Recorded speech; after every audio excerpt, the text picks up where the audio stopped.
እለቱ ነሐሴ 12 ቀን 2001 ዓ.ም ረፋዱ ላይ ነው። የፌደራሉ ከፍተኛ ፍርድ ቤት ሁለተኛ ወንጀል ችሎት ደጃፍ በበርካታ ሰዎች ተጨናንቋል። የችሎቱን በር ዘልቀው ሲገቡ ውሳኔ ለመስጠት ከተሰየሙት ዳኞች ፊት ለፊት ከደቂቃዎች በኋላ የሚከሰተውን ለማወቅ የጓጉ ታዳሚዎች የአዳራሹን ወንበር ሞልተው ተቀምጠዋል።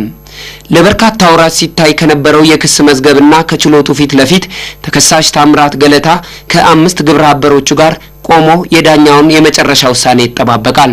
ከተከሳሾቹ መካከል ጎይቶም ማህሪ የተባለው ከዚህ ዓለም በሞት በመለየቱ ክሱ እንዲቋረጥና መዝገቡ እንዲዘጋ የተደረገ ሲሆን በእለቱም ዳኛው የቀሪዎችን ተከሳሾች መዝገብ መመልከት ጀምረዋል።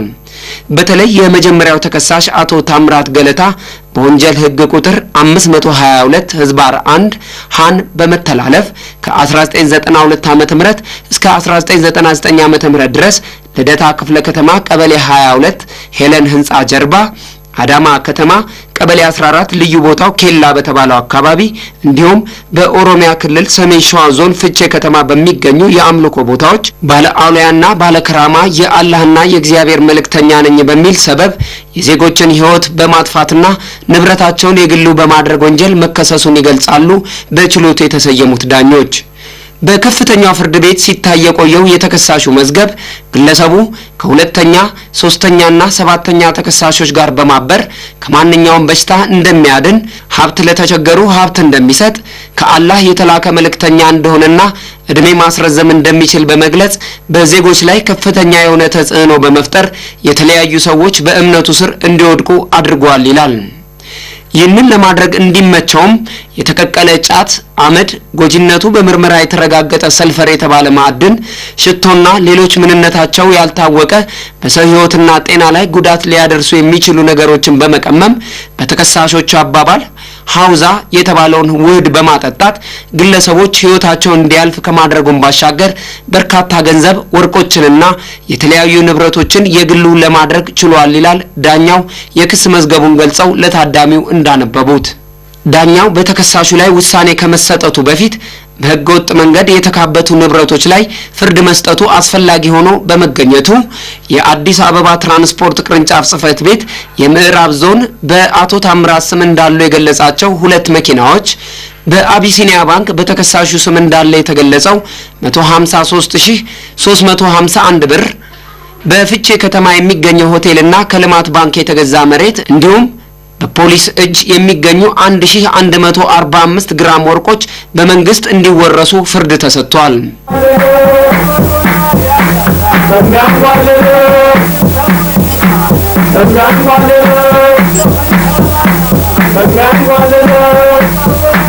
የአቃቤ ህግንና የተከሳሾችን ጠበቃ አስተያየቶች ተከትሎ ፍርድ ቤቱ ለነሐሴ 12 ቀን በቀጠረው መሰረት በእለቱ በግራር ጃርሶ ወረዳ ቢሼ መራቼ ቀበሌ የሚገኙ 8 ክፍል የጥንቆላ ቤቶቹ ለህብረተሰቡ የጋራ ጥቅም እንዲውሉ ችሎቱ አዟል። በተጨማሪም 2 ሽጉጦች ከመሰል 40 ጥይቶች ጋር ውርስ እንዲሆኑ ውሳኔ የሰጠው ፍርድ ቤቱ በተከሳሽ ታምራት ገለታና በግብረ አበሮቹ ላይ ያስተላለፈው የፍርድ ውሳኔ ደግሞ የሚከተለውን ይመስላል። ተከሳሽን ጥፋተኛ በተባለባቸው በስድስቱም ክሶች ለፈጸማቸው የወንጀል ድርጊቶች በወንጀል ህግ ቁጥር 522 እና 539 አንዳ ከተቀመጠው ቅጣት በእድሜ ልክ ጽኑ እስራት እንዲቀጣ ፍርድ ቤቱ ወስኗል።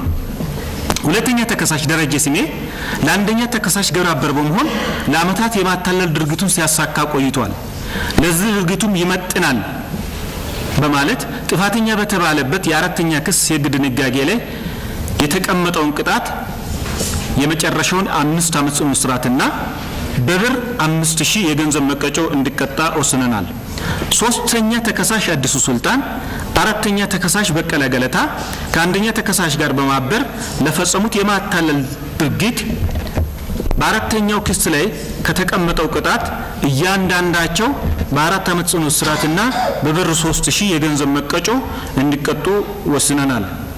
ስድስተኛ ተከሳሽ ኤልሳቤጥ አበራ የአንደኛ ተከሳሽ ምንም ገንዘብ ባላወጣበት በአዳማ ከተማ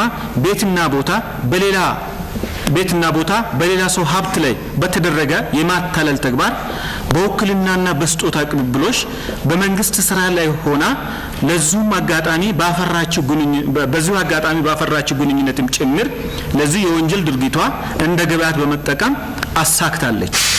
ስለዚህ ጥፋተኛ በተባለችበት የወንጀል ቁጥር 692 አንዳ የተቀመጠውን የ5 ዓመት ጽኑ እስራት እና ብር 3000 እንድትቀጣ ፍርድ ቤቱ ወስኗል። ሰባተኛ ተከሳሽ ፍሬ ህይወት ማርዬ በአራተኛ ክስ የወንጀል ድርጊት ውስጥ የነበራትን ተሳትፎ ከግምት ውስጥ በማስገባት አንደኛ ተከሳሽ የነበረውን ዝምድና ተጠቅሞ ኦርስ ያገኘችው ነው በሚባል ቤት በመግባት ተጭኖባትም ይኖራ ሊሆን ስለሚችል የወንጀል ድርጊቱ መፈጸም በጀመረበት በ1989 ዓ.ም አካባቢ የሚኖራትን የእድሜያውን ሁኔታም ከግምት ውስጥ በማስገባት ጥፋተኛ በተባለችበት የወንጀል ቁጥር 692 አንድ ላይ ከተቀመጠው ቅጣት የጽኑ እስራት ቅጣትን በማለፍ በቀላል እስራት በ2 ዓመት እንድትቀጣ ወስነናል። ተከሳሾቹ ለዚህ ውሳኔ ካበቋቸው ዋና ወንጀሎች መካከል በተለያዩ ማምለኪያ ቤቶቻቸው ታመን እንድናለን ብለው ከመጡት መካከል ተስፋዬ ኃይሉ፣ ኢብራሂም ቢርጊቾ፣ መሐመድ አረጋ፣ ተስፋዬ ታዬ፣ መካ አብዱላሂንና ለጊዜው የአባቱ ስም ያልታወቀውን ፈጠነ ሐውዛ የተባለውን ውህድ በማጠጣት ህይወታቸው እንዲያልፍ ማድረጋቸውና የሟቾቹም በርካታ ገንዘብ ለግል ጥቅማቸው ማዋላቸው ተጠቃሽ መሆናቸውን ችሎቱ በአጽንኦት ገልጿል።